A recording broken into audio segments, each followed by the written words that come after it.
tout un pays, ils ont une responsabilité auprès des gens, auprès de Dieu, ils ont une lourde responsabilité. Imaginez-vous celui qui a eu une responsabilité tellement lourde que même toutes les responsabilités de tous les gouverneurs et rois et présidents d'aujourd'hui, eh bien, n'atteindront jamais la responsabilité qu'il avait. Abu Bakr radiyallahu anhu warda. Et pourquoi pas? Eh bien, il a dû succéder à qui? À un prophète, le meilleur des prophètes sur la surface de la terre. Imagine-toi la mas'ouliya, le prophète meurt, eh bien on dit à Abu Bakr, maintenant c'est toi qui vas prendre la relève. La responsabilité, donc vous croyez bien, vous comprenez bien qu'il ne devait même pas avoir, peut-être il devait dormir 3 ou 4 heures par nuit, ou ça devait être avec cela. Ça, dans quel monde ils étaient, dans quel monde on est. Après, quand les gens font une petite action ou donnent un cours, ou alors donnent 10 € fils habilillah, c'est noble, hein, mais quelquefois on a l'impression qu'on a fait je ne sais quoi. Mais quand on regarde ce qu'ils ont fait, ceux qui nous ont précédés, l'humilité, la modestie, l'investissement qu'ils avaient, wallah, on a honte de nous.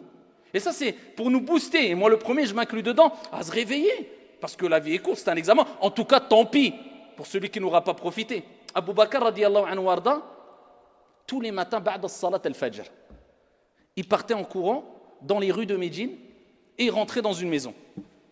Il restait pendant une période, il sortait couvert de poussière.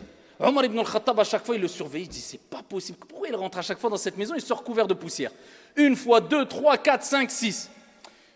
Omar, il a dit, je vais aller frapper à la porte dès qu'il sort et je vais voir c'est qui, qu'est-ce qui se passe dedans. Il frappe à la porte. C'est une femme qui ouvre la porte, aveugle, veuve, 3 enfants, en situation de difficulté, pauvre. Et il dit, Omar ibn al-Khattab, je frappe à la porte, il y a une personne qui est sortie de chez toi? Elle dit oui. Elle dit, tu connais? Elle dit non. Il dit, mais il vient pourquoi? Elle dit, tous les matins, il vient chez moi. Après Salat al-Fajr, il nettoie toute la maison. Il nettoie toute la maison. Il traite la chèvre. Elle avait une chèvre. Il traite la chèvre. Il lave le linge. Et il prépare à manger. Radiyallahu anhu. Et ensuite, il repart.